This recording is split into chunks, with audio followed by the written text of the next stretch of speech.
Hello, everybody. Welcome back to Ariane and Karley Discuss. I apologize for the break. A lot of things were going on in my life, so we're going to take off with the cosmic ocean. Karley, would you like to start with a summary? I really appreciate that take off pun. Like, it's a space joke. I get it. I didn't The even do it puns, intentionally. the puns are back and they are stronger than ever. Okay, this is a crazy episode, and to be honest, I loved this episode from the very moment it starts out with Leo actually in the hologram training room talking to an imaginary Splinter. And the brothers are all talking about it. They're like, it's not really healthy for him to be doing that. Mikey's kind of like, I mean, he just needs guidance. And suddenly Leo appears at the right moment when they were talking about him, so we get an awkward little, oh, hey guys. I love that part when he just like the door closes and Leah's just like, sup. I know you players were talking about me, but no. They have arrived at the cosmic ocean of Varuna, home to the Dagons, who are the guardians of the second piece of the Black. So the turtles are escorted by the Dagons themselves to Hydrala, who is actually the supreme ruler of the Dagon race, and she tells them that they have to prove that they are worthy to take the piece back from Cthulhu, which is a giant space fish monster who apparently is guarding the piece. She tells them that if they are worthy, he'll let them take it without anything, but if they're not, they're gonna get eaten. So either you get it done or you die trying. There is no in between. They go off and they set off to meet Cthulhu when all of a sudden our old friend, enemy, Space Jaws, crying. Armaggon appears and actually takes Leo captive and tells them that he is now interested in the black hole generator pieces as well, and Lord Dreg wants them. So they are going to escort him to Cthulhu to get the second piece. And the turtle's like, bro, we got to prove we're worthy, and you ain't making us worthy. Eventually, they end up at the Cthulhu cave, and just as they said, Cthulhu deems them not worthy, tries to eat them, but they actually escape and they return to Hydrala. They actually called the Fugitoid. Didn't he have the Fugitoid call? Like the Dagon police? Yeah, he did. Yeah. It was Fugitoid. He called the Dagon police. He sent them to distress call. They came and took care of Armaggon. And then they go back to Hydrala, and Hydrala says, yeah, you guys couldn't even handle this idiot. Like, hell no, you ain't getting that piece, bros. And they're like, please give us another chance. And all of a sudden, out of nowhere, Lord Dreg shows up, and he is after the piece too. So then it starts an all-out brawl between the Dagons, the Turtles, and Hydrala against Lord Dreg, his bug army, and actually, I'm trying to remember Lord Dreg frees Armaggon. I'm so out of it. But yeah, brawl ensues. Leo actually takes a big hit for Hydrala, and that eventually proves their worth to her. So she gives them the piece after the whole situation's taken care of. We'll get into it. We end on the turtles leaving the cosmic ocean and on their way to obtain the final piece. Meanwhile, Lord Dreg and Space Jaws. I hate him. Space Jaws actually escape Cthulhu, who came and ate them. It's a lot to go into, and we are about to start, but first let's start on what we didn't like about this episode. Ariane, take it away. So one of the first things that I didn't like was Leo's reasons for getting the black hole generator from the Dagon are a little on the weaker side. Like basically she's I can't remember her name right now. I know you just said it, but Hydrala. Hydrala's like, so why do you deserve to have it? And he's like, yo, we fought a lot and we deserve it. and um and it's just like that's not the strongest argument, and I think Donnie actually approaches it from a better angle with going, hey, we want to get it so we can destroy it type of thing, which I don't know, it just seems a little smarter when you're trying to barter with somebody. Like, I don't know. That was just me. Oh no, that was me too. I remember watching that scene. The exact line is like, "You, but you're so young. Why do you deserve the peace or whatever?" Leo's exact line is, "We may be young, but we have fought huge battles." And I'm like, what does that have to do with anything, Leo? Like, okay, yeah, you're young and you might be saying we have a lot of experience, but like, no. Donnie was so much more accurate with saying, look, we saw the destruction of our world and we're going to destroy it so that don't happen. And I was just like, well, Leo really stepped up as leader here and gave her a good, solid, concrete argument about why they should get this peace because we have fought huge battles. Kind of, I would have loved to see her just be like, oh, okay, here you go. By all means, take it. But, you know. Oh, sure, by all means, Mr. Warrior, Mr. Big Shot. Go ahead, you are the best leader I've ever seen. My first dislike is one of my absolute favorite things that this episode actually finally did was show us emotional struggle. Like, the turtles lost everything. They lost their father. They lost the entire planet, and we have just not seen that come through enough. And they finally give it to us. But Leo is in the hologram room by himself, and the thing that I didn't like that happened was that the others were talking about him. Like, so where's Leo? Oh, he's in the hologram room talking to the simulator again. Like, if this is such a problem, and if you're all so concerned about it, especially Raph seemed really concerned about it, but if you are really concerned about it, you need to talk to him. You don't need to talk behind his back. Like, help your brother. Don't just be like, oh yeah, it's a problem. He's kind of going crazy. And then he just pops up and he's like, I heard you talking about me. But that's just my thing. Like, that opened a lot of potential for brotherly moments, and it just isn't addressed in the way that it should be. I agree. I wish that they could have talked to him about it, but also from their perspective, they're just kids. Like, how are they supposed to know how to deal with that kind of thing? So I'm kind of forgiving them for it. So I was just like, I was more like, okay, all right, fair enough. They may be kids, but they have fought huge battles. No, don't use my words against me. I'm just saying, like, the second you said they were kids, I was like, oh no. I just think that they could have done something, but you're right, they are young, even though they have fought huge battles. But still, like, you know, we've seen them go through so much and so much emotional struggle together. And it's like, I can't believe that they wouldn't want to talk about this, you know? But whatever. Just a nitpick, I guess. Yeah, I mean, I'm sure that eventually it'll happen, but it'll have to be like a even bigger thing. Like, they'll have to have a huge intervention type situation. I'll cry. I need it so bad. I just want struggle. I want emotion. And they've denied me of it so much this season. You want emotion? I'll give you disgust. Because that's what I felt whenever I saw, like, Lord Dragon Armaggon's escape from Cthulhu. Like, I swear that was probably one of the most disgusting things I've ever seen. Because basically, it's like I'm saying basically too much. The wasp ship is just shooting like wasp eggs into like the fish's mouth, and then the fish just spits out all of this bugs, and it's just so gross, so gross. That was a reason I didn't like go into detail when I was summarizing the episode how they escaped, because yes, that was absolutely disgusting. But then again, Cthulhu wasn't all that pretty either. So, you know.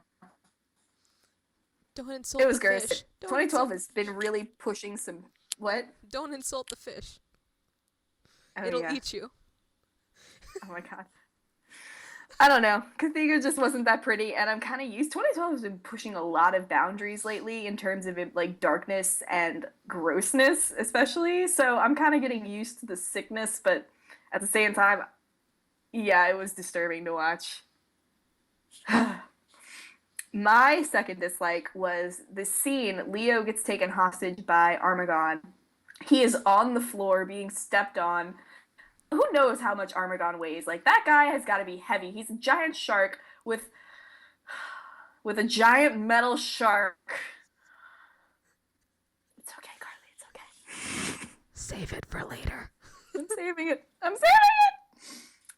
But who knows, like, how heavy. And Leo is, like, making these grunting noises. Like, he's being crushed underneath this giant shark. He's in pain. And Mikey and Casey have a moment when they see Lord Dreg call Armaggon, and, like, they're updating each other in the situation or whatever. And Armaggon is like, yo, I need triple the money. And Lord Dreg is, like, getting super mad, and they're, like, fighting. And then Casey and Mikey are just like, wow, I love it when the bad guys rip on each other. Like, that's so funny. Like, this is such a comedic moment in our lives. And I'm like, yeah, your brother is about to die on the floor. But I mean, hey, it's cool. Like, yeah, I'm always down for a laugh when my favorite one's about to get shot or something or eaten or whatever. Like, I think April represented like half the fan base right there. April was me, and I was April. All I said, I would have used less appropriate words than "not the time." Yeah, I was like, once again, they're being used to like lighten the mood in ways that I would prefer them not, but it's a kid's show. They can't let the children focus on what tragedies are happening. They have to distract them. Distractions! I am not a child. I am a child, but I'm a 22-year-old child, and I demand not that to happen. But more on that later, because I know we have the same third dislike. So our third dislike is the sudden random interest that both Armaggon and Lord Dreg have in the black hole generator. And it didn't make sense. It was just kind of all of a sudden out of nowhere. And I know Armaggon says something like, I've been spying on you turtles for the longest time, so I know what you guys are after. But it doesn't explain why Lord Dreg all of a sudden wants it. Like, is he after it because the turtles are after it? Is he after it because the Triceratons have paid him? Like, does he want to destroy planets the same way? I don't... Writers, I want to know. Why is this guy suddenly into it? Yeah, we definitely need a better explanation on Dreg's side of it. I can see Armaggon going after it specifically because Dreg wants it and Dreg is paying him. But, like, ultimately, like, they hyped up Dreg as, like, he's going to be a major villain in space and revamping this 1987 character. And he's going to screw up your day, turtles in space. Like, get ready. And, like, he's just so absent this season. Like, I think we've only seen him in person, like, 3 times at most. And the only other times we've seen him, he's been on a little Apple Watch that Armaggon carries around. But, like, I'm with you. Like, why does he suddenly want to go destroy planets so he can be the most powerful space bug, alien bug with bugs inside of him? He's like a giant purple plastic toy with, like, little living creatures inside of him. I don't know what Dreg is. He kind of reminds me of those, like, flubber things, you know? Like, yeah, the little, right? like, glitter, you know? Yeah, Like, that's what I'm talking about. Like, that's what he looks like. He looks like solidified plastic with glitter in it. That's 2012 Dreg. And I was really excited when they brought him back. And then, like, I feel like he's suddenly after it just to, like, kind of give him relevance in the plot again. You know? Like, oh, by the way, turtles, mwahaha, I am now interested in the black hole generator as well. That was a terrible impression of Lord Dreg. I don't know what I was doing there, but that's okay. You get the point. You need to twirl your imaginary mustache or something, because it's like, Mwah! Exactly. But yeah, like, it was just too random, and I really just feel like it was, like, the writers being like, oh, Lord Dreg is still relevant, here's why. Like, Even if they would have given him a line that's like, I'm going to use it to destroy all those who oppose me, like, that would have been good. Give me that. But, like, don't keep me guessing, because at this point, I'm just like, he was so irrelevant that the writers are like, oh yeah, what are we going to do with this guy? Okay, yeah, here we go. So. Oh yeah, I forgot about this dude. Yeah. So, I'll go ahead and start with my oh my god moment, which was actually one of your dislikes. Leo being held hostage. And we were talking about this last night. Um, it's starting to become kind of a trope for season 4. Just him being held hostage. He's kind of becoming the Princess Peach of the series, at least this season. Um, and I know it wasn't necessarily his fault this episode, because Armaggon kind of like barreled through the door and sent him flying, and he just happened to be unconscious. But it was just like, okay, it's starting to lose its dramatic impact, and that's kind of not fantastic. It's starting to concern, because if it continues to happen over and over and over and over again, it's not going to be as worrisome, because we're going to know he's going to be making it out okay at the end of every single one. I don't know what I'm saying, but No, that's what we talked about last night. Like you said, it was. We have actually seen the 2 episodes past this one. We have seen Transdimensional Turtles, and we have also seen. Oh my God, what's the name of the next one? Revenge of the Triceratops. Triceratons. I literally watched it like 45 minutes ago. I already forget what it was called. I am back on my first day of school from spring break, so I am already losing my mind, kids. But like, if you go back through and look at all of the episodes in the season so far, Leo is in trouble. In Beyond the Universe, Leo's underneath the boyfriend's foot, the giant alien boyfriend.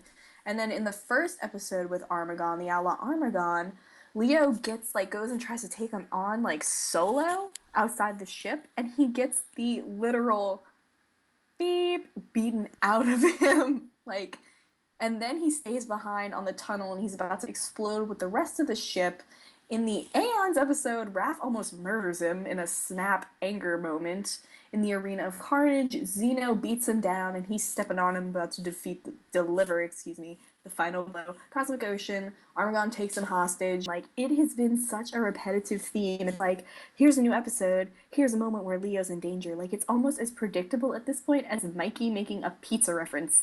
Like, that has died down significantly too, which I'm so happy about, but I don't think I'm happy with this substitution of Leo being the damsel in distress. Like, Leo's so much more skilled than this. Like, we've seen it in so many episodes. And when you look back at the grand scheme of things, like, like you said, it loses its dramatic effect when it's the same one over and over again. And I remember watching the Manhattan Project, and when Tiger Claw's holding Mikey over the furnace, I was like, wow, like, Mikey's in trouble. Oh my God. And like, now it's like, oh look, Leo's about to get killed again. I'm with you. And he's your favorite. I know. And I love seeing him suffer. I really do, guys. It's too much at this point. I'm with you. I think it's just becoming too repetitive. My OMG moment is, so at the end, when they have this big battle, Leo takes a bomb for Hydrala, and he's like, he exploded. The boy exploded. And nobody like ran to him. There was no, oh my God, Leo, are you okay? It was even like after, like you can argue like, well, battle's still going on. I'm like, okay, maybe, but after Dreg and Armaggon were eaten by Cthulhu, there was no fighting going on, and Leo's probably still on the ground bleeding out somewhere. So where's the concern? Like, maybe the turtles are getting just as tired as I am of Leo being just abused to the point of near death, and they're like, he'll be fine. This will happen next episode. I was just kind of shocked. I mean, where was the concern that I'm so used to seeing? It just wasn't there, and I was really shocked because it was like such a more significant hit than all the others have been. So Oh my god. You bring up a good point there because I was just like, when Mikey was dropped by Armaggon after he was grabbed by Cthulhu, Raph was like, Mikey! okay. And I was like, I mean, yeah, he was bitten by a shark and shaken, which is in itself a bad injury. But I was A like, bomb. but I was like, but I was like, oh my god, Leo got blown up, and no one was like, oh my god, Leo, except for the queen who like came down later and like picked him up and was like, are you okay? And he was like, I'm a little shell shocked. His arm makes like a snapping noise. I'm like, that's not good. Even like when Dreg hit Donatello, Leo's like, Donnie! I'm like, oh, you're so nice, Leo, because no one's gonna care that much about you in 5 minutes. Poor baby. He deserves to be taken care of. Guys, I'm like 116% Leo trash at this point in my life. Like, literally, almost all of the rest of my list is Leo moments. So, moving on into the like, you go first, because I'm sure you have something un-Leo related before I spend the next 15 and a half minutes of the podcast talking about Leader in Blue.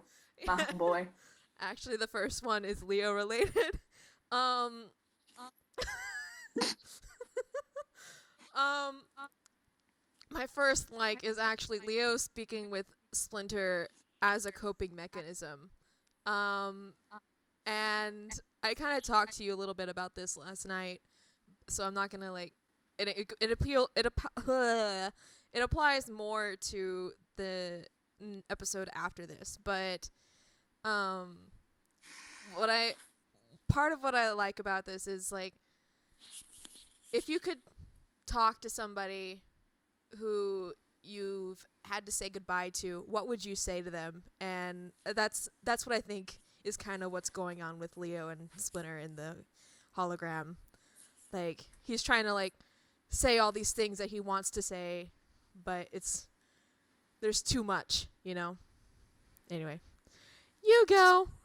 That's like basically leads into my first like. Actually, my first like is the fact that we finally see emotional struggle from one of the boys. And like I've always believed that Leo is the one who struggles with this the most, because like he is always the one who's afraid of failure and always the one who's afraid of making bad calls and getting the team in bad situations. And a part of me wants to believe that he blames himself for what happened to Earth and everything. And like they have just done like such a tremendous job of hiding the boys' sadness and sorrow all season. And it's kind of like Raph said, it's like it's been a few months, we should be moving on, blah blah blah. And like I feel like Leo just wouldn't be able to let that go. So like to see that he's actually like trying to feel better by talking to a hologram of his dead father in a training room, and just all of the other stuff that he's been doing, like what do you think it means to be worthy? Like, please Hydraulic, give us another chance, we can do this, we can prove we're worthy. Like all of this is kind of just like this mounting pressure that's been building on Leo so steadily that we haven't seen. It's like finally starting to come forward, and we can finally say yes, they are hurting. Like I would love to see how the turtles are also coping, because I refuse to believe that Raph's just like, I mean, we just gotta let it go. Like who knows how much time they have left? I imagine that they're running out of time, considering that we're finally on the last piece and they have to get all the way across the galaxy to get it. Like it's just like I've wanted to see this pressure and this like this tense stress and all of this anxiety on them, and it just hasn't been coming out. So like to finally see that Leo, he's kind of going crazy trying to talk to his father in not even a real father. Like Donnie even straight out acknowledges, oh, he's in the room talking to the simulator again. Like, and I talked about that scene in so much depth in my episode review, which is linked below. You guys can read it. I talked a lot about like the significance of him talking to a simulator and like the dialogue that the simulator responds with, and like there's just so much to break down in that scene. So I can't do it here because it would take a million years. And we have so much other Leo stuff to talk about. But I will end on saying, like, there's just so much significance in that one scene, in that one moment, and I'm just so relieved that we're finally getting some acknowledgement from the writers. Like, oh yeah, they are sad. Not just, we're in space! This is so awesome! Yay! Our father's gonna die in like a month, but yay! Like, just relief, man. It was great. I loved it. You know, I can't think of a worthy segue for this one, so I'm just gonna go with it. After all the talk about worth and what makes someone worthy, I really loved all of the big brotherly hug moment at the very end of the episode, because I felt that was especially important for Leo's, because his confidence, his self-confidence, like, took a huge blow in this episode with how he was doubting his own worth as a leader, doubting his worth as, like, a warrior, and he was questioning a whole lot of things. And so I think that the fact that Hydraulica the fact that the queen was at the very end, like, you are worthy, and just the fact that all the brothers, like, came in, like, gave him a hug, like, that was, like, they knew that was what he needed to hear. And just someone acknowledging him, and even the look that Donnie gave him at the end, I was like, yay! I was just so happy that they were, like, there for him, giving him, like, some level of comfort. Anyway, that was just... Yeah, that kind of ties into my second like, actually, too. You talked about it earlier in the Oh My God. This episode, when we watched it, this was before I saw Leo get the blows, or being held hostage, or being the problem, or being in danger in the next two episodes. Because the episode after this was when I kind of started to notice, this has kind of become a pattern. But so actually, initially, when I first watched the episode, one of the things I really did like, and I actually still do like, is the fact that Leo was taken hostage, because the writers really do bury a lot of, like, significance into the actions of this episode, and the fact that Leo is like, what do you think it means to be worthy? And we're finally, like I said, seeing all this emotional anxiety that he's, like, really suffering from at this point. Like, he has put so much pressure on himself at this point. Like, he knows there is absolutely no room for error. And, like, if they want to save Earth and save their father and everything that they know and love, like, they cannot fail. And the fact that Leo gets taken hostage, like, that just probably implanted so much more self-doubt into him. Like, how am I supposed to do this when, like, I can't even, like, protect myself? And, like, just the significance of, like, and, like, just the animosity and, like, the more pressure that had to put on him in that moment, especially seeing as initially they believed that they weren't going to get the peace because that happened, because Leo got captured and they weren't worthy.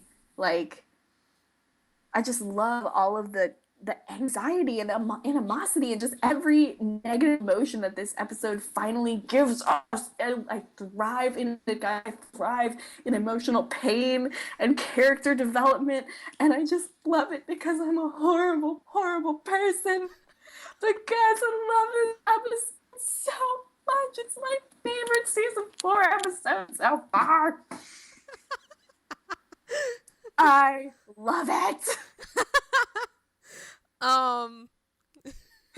So yes, I agree. I liked his little meltdown whenever he was like, oh my God, it was great.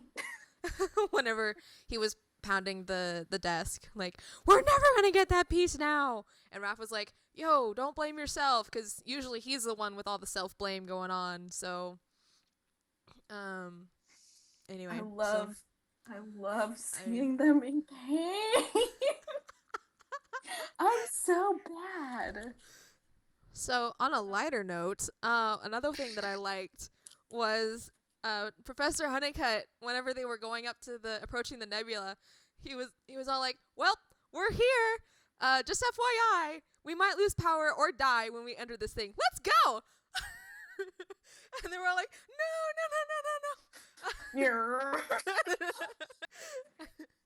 But yeah, I mean, he's great. I love him. He's wonderful.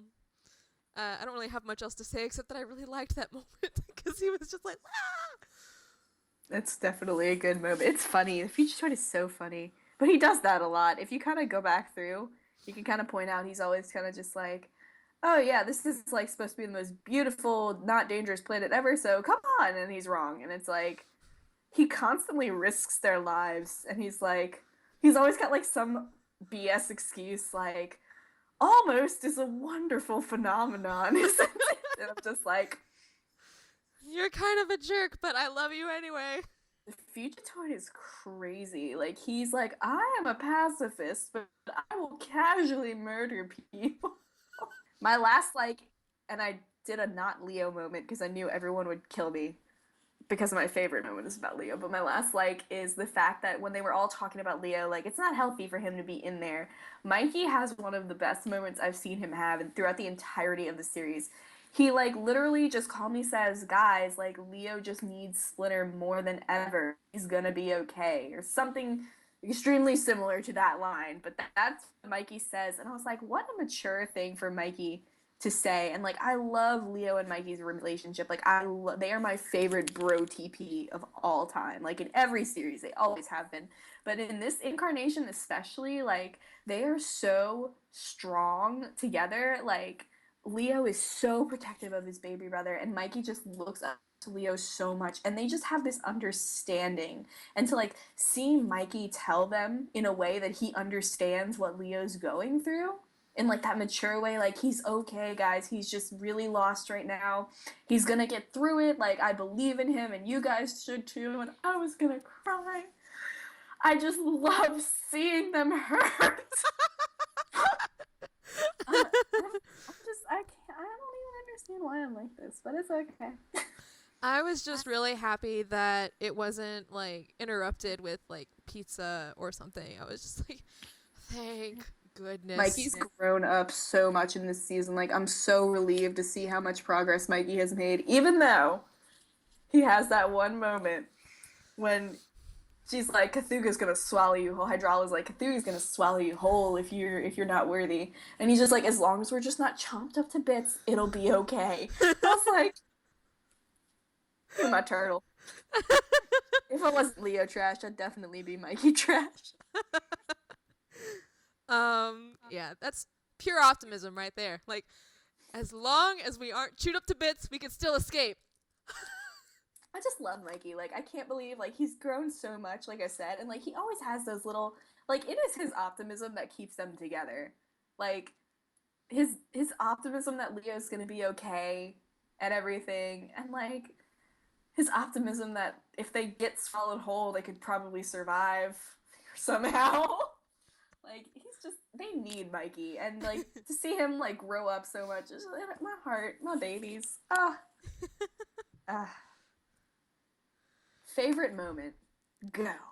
My favorite moment would have to be the fact, oh my gosh, all the continuity. Oh, I love the continuity in this episode. Wrath mentioning how messy the whole black hole generator situation was in Aeon Land. Yeah, with the Aeons. Everything with Leo's emotional mental turmoil, just all of that was amazing. I love continuity in this episode. I was like, ha, love you. That's all I got. Yeah, I agree. Like, you and me are always slamming this series, and we love this series very dearly. We don't want our viewers to think that we don't. But this series has a wonderful habit of skewing up so much continuity, especially in terms of time. And don't worry, you guys are going to get the biggest time rant of your life next episode, because I swear I'm so done with this. And I won't keep going because I'm going to yell, and I'm trying not to yell in this episode because I realize that I yell a lot. I will just say this. It was, like you said, it was really, really nice to see some continuity finally shine through. And my favorite moment was about Leo. The fact that he took that bomb for Hydrala, like, she had told them no, like, she wasn't going to give them the piece of the black hole generator, and she seemed pretty final about it. So, like, Leo really had no reason to take that hit for her, especially when you consider that Dreg's line before he fired that thing was, "This ends now," or something like this. So, obviously, that was meant to kill. That was a kill shot. And Leo just willingly dove right in front of it, even though this lady had told him, like, "I'm not giving it to you, you're not worthy, and I don't care if that means the destruction of your world. Like, I just don't care." So, like, it's just, that moment was, like, just such a testament to, like, Leo really is selfless. And he really does put, like, everyone before himself.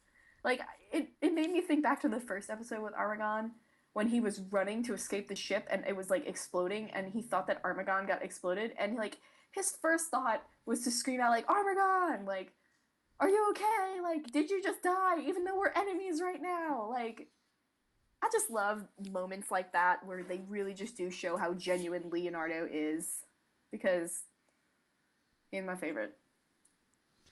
You know, I just thought of something, and you're probably gonna hate me. Okay. I hate you 90% of the time we do this podcast if it's Armaggon related. It's not Armaggon related. I really don't, but go ahead. The way he yelled no just kind of reminds me of the way he yelled no whenever Splinter died. So my thought is, what if he like had a flashback right then to Splinter's death and was like, you know, I wasn't able to protect my dad. Maybe I can protect. I'm under my desk right now. It's okay. I'm just crying. It's okay. Keep going. Okay. Just keep going. It's okay. Just keep going. I don't know if I want to. You're gone. Please do. I love it. Just keep doing it. I love it. Like he had a. What if he was like, you know, I wasn't able to save my dad, but what if I can save her instead? So he jumped in front of. He took the bullet for her.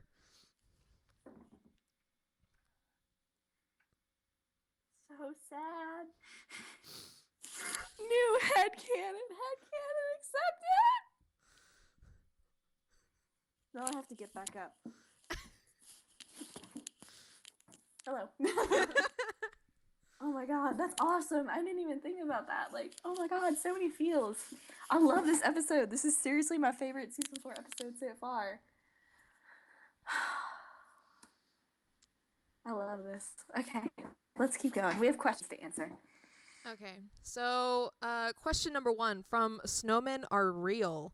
I love Snowmenarereal. I'm sorry, time out. I love you, dude. I know who he is. He's such a jerk to me, but I love him. What is your favorite place that the turtles have been to in space so far? Karley, you may start. The cosmic ocean for sure. I mean, like, I loved the moons of Stylos 3. I even loved, like, just every place that they've been. I loved that planet that they went to in the first episode because it just gave off that heavy Star Wars vibe. The moons of Thalos 3 were beautiful. The Aeon's planet was supposed to be, like, the most gorgeous place ever, but it didn't really impress me as much as the cosmic ocean did. Like, I just thought that the animation of the water was really pretty, and, like, we get a couple of shots of Leo looking out at the ocean through the, like, front window or whatever.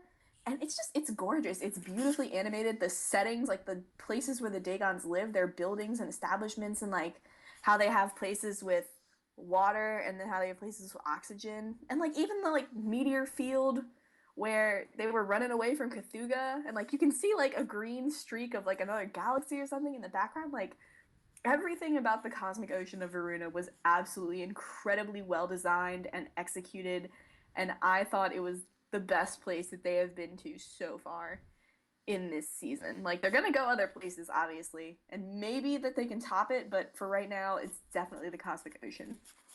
You know, it's interesting that you say that the first planet that they went to had a Star Wars vibe, because I got more of a Star Wars vibe from the cosmic ocean. Especially with the, like, underwater city. In particular, the from like the Star Wars movie, The Phantom Menace. Right. Like whenever the characters go underwater following the character Jar Jar, you know, it looks very, very similar to that place. And whenever I watched the episode the first time, I was like, one of the person on the design team saw Star Wars Episode 1. Isn't that like the one that everyone hates? Yes, but I was like, and I they like did that it, one. and they had a better alien species than Star Wars did. It's so sad. I like Star Wars Episode 1. I love Darth Maul. I think he's like the coolest Sith Lord. Oh yeah, Darth Maul and the music are pretty great, but Everything else, no. I like to say that TMNT gave them a run for their money. Oh, shots fired. Stormtrooper shots fired and missing. But anyway, so yeah, I got a really good, really big Star Wars vibe, and I really liked the Cosmic Ocean. It was really, really pretty, like you said. Like, I kind of feel like this was the Star Wars 1 movie, animated, done with turtles, done better than the Star Wars movie. But I really was hoping that Leia was gonna get like lightsaber katanas when they went into space. I really wanted that. Oh, that would have been so awesome. But That would've been great. anyway, the yeah, I liked the Moons of Thalos 3, but between all the locations, I agree with you. I like the Cosmic Ocean. I just really love nebulas more than planets, because nebulas are just so pretty and in real life, you know. So, yeah, hope that answers your question. Thanks, Snowman. Whose name I know I'm not allowed to say. Next question is from an anonymous. Who behind Leonardo do you think is most upset? You know, I've had this question for like a month or so, or a couple weeks at least, and I just haven't looked at it because I've been putting it off. Because it's like it is hard to answer. Like there's so many different ways you can look at it, and honestly, like I either want to say that it's Mikey or April, in my opinion.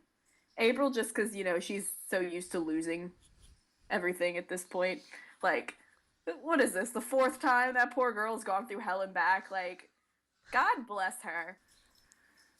But then, like, you gotta look at it from, like, Mikey's standpoint. Like, Mikey is so attached to everything. Like, he's so friendly, and he's just so in love with everything that he comes across. Because it's, like, again, it's that optimism that he has. And it's, like, I can't imagine what it was like for Mikey. Because, like, when Splinter died, like, Mikey was the one who, like, hugged him and, like, put him, like, his head on his chest. Like, and Mikey's so childlike and innocent at some moments in this series, so it's kind of like, how does that affect you mentally? And he did seem pretty down, like, more down than all the others when they were talking about Leo. Like, he was like, he had, like, answered in a sad tone, you know? So I really honestly think that it's got to be either between Mikey or April, but if I had to choose, like, one of the two, I would want to choose Mikey, because April's really a strong character. She really is a strong female character, and I'm not saying that Mikey's not strong, but I can't see him handling it as well. Yeah, this is a hard question because they're not really showing us anything about how they're handling it whatsoever. Yeah. If I had to guess, though, just knowing what they said in this episode, I would guess maybe Raph. I was leaning Because, towards that. if only because he typically doesn't handle, like, negative emotions very well. And even whenever he was like, we gotta get over this, we gotta do this, we gotta do that, he kind of sounds like the typical duck your head down and just barrel through all your problems type person, and that works for some people. I don't think it would work for Raphael long-term wise. Like, I just think all of them need to talk to each other and talk to somebody. Like, I know Just who Honeycutt, they haven't already. I know Honeycutt probably is not, like, someone who is necessarily might be the best for emotional support, but as an adult, I think he's probably the one who's best qualified among the group that's there. But I don't know. They're not showing us much of what's going on with them, so it's really hard to answer the question. I think a lot of the fact that we just don't see it is because they all have like sort of found ways to distract themselves, you know? Like Mikey's got his TV and his pizza, think a food machine, and Raph has a girlfriend. Donnie has all of this new stuff to learn, and like you see, like Leo's like found comfort in the fact that he can go imagine his father and he can like experience a realistic scenario. Like that's not the best way to cope. But like that's like to me like that's why Leo is the saddest, because he's the one who's found like the most destructive way to cope. And like they've all found other positive ways but to distract themselves, I mean, but you know, it's so hard. Like you said, we just don't see it enough. And like I was so thankful, like I said, that this episode finally was like, oh, by the way, they are upset at what happened. That thing that happened like 10 or so episodes ago, they're still upset about it, you know? Yeah. Good job, writers. All right, Yeah. I'm gonna say Mikey. All right, well, I'm going to stick with Raph. But again, it's a toss-up. Whoever you think is the right answer. Good answer. So Oh God, here it our comes. next question is from Brittany. How do you guys feel about Armaggon's return? Do you want to You go go first? first. Oh, okay. No. Alrighty. No. You know Casey's line from the episode, "Yes! He's like my favorite bad guy ever!" His line is kind of almost sorta sums up my excitement whenever I saw him. Because I kinda like him, if not for just like how silly and ridiculous he is. I kinda like him if only because Carly gets so angry at him. Don't yell. Don't And- yell. I don't know. I just really like Armaggon for some reason. Like, he just makes me smile whenever I see him. I'm like, aw, there he is. That little space Jaws. Dad. I don't know. You like him because you're like, Carly is so ticked off right now. And even whenever I heard Casey say that line, like, it wasn't even that funny of a line to me. All I could think was, Carly's gonna like throw a pillow at the screen or something. Like, Carly's soul is burning. she was wanting to set Casey ablaze right now. That is. That is Oh, I want to set just more than him ablaze. Can you But set a shark on fire? Take it out of the water. I don't know. I really like Armaggon. The way you described it last time we talked about him in the episode of the Armaggon, you have an affinity for those outlaw, bandit, assassin type characters, which I totally get. Like, I feel that too. I love characters like Armaggon, but the way that Armaggon is and the way he's executed in the final product is just calming breath. For those who are unaware, I lost my beep last time we talked about Armaggon because I do not like him. And in this episode, when he returned, you know, I was able to tolerate him more because I have grown accustomed and I am used to what he is. He is a shark within a shark. He is Space Jaws. He's just annoying. He's so annoying. Like, he takes the turtles hostage, and then, like, at the end of the danger, he's like, lol, we almost ate it, guys. Haha, come here, friends. I'm like, I want to punch you in your shark nose. Like, I just think he's so arrogant and overly cocky, and, like, that's obviously his villainous downfall, as it always is in every series ever. But I can't, you know, I'll never get over the fact that he is a shark inside of a shark, and his arrogant personality. It's like the reason I don't like Karai. It's like, I really sympathize with Karai, I do, but honestly, her personality drives me up the wall to the point where I just can't look at her and be like, I want you to be someone I like, because I just don't feel that, and I don't feel that about Armaggon, because I was not pleased to see Armaggon return. I don't like Armaggon. I know that we're gonna see him at least one more time, because he's at the end. Help me when he comes back. I wasn't happy, Brittany. I'm over it.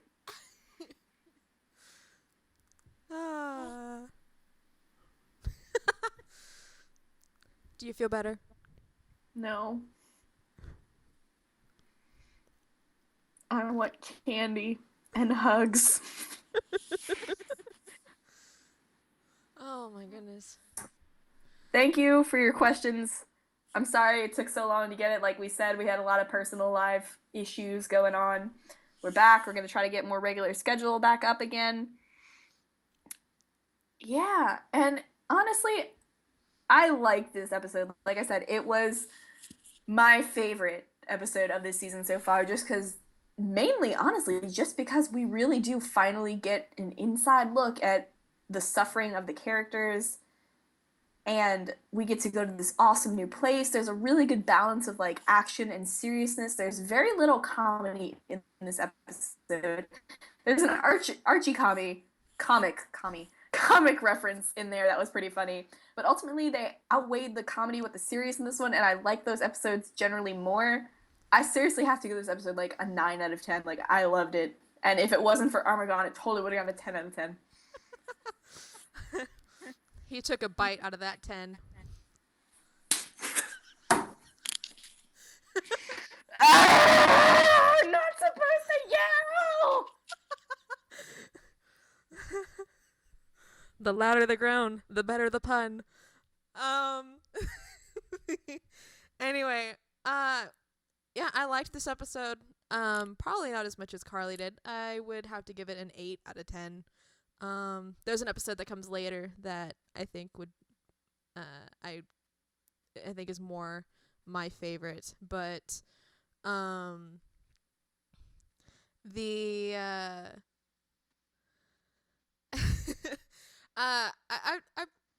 was a good, strong episode. It had a lot of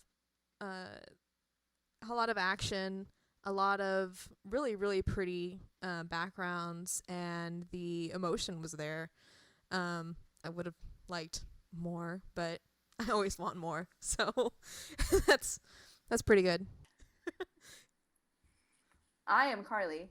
I am your gracious host who runs all things TMNT. And I'm Ariane, and I run the channel. I hate Space Jaws. And I love Space Jaws. And we We'll will see see you you guys in the next episode. Later. Bye. Your brother looked at me. He went that way. Wait, you can't see. He went that way. Yes, that way. Okay. Da da da da da. All right.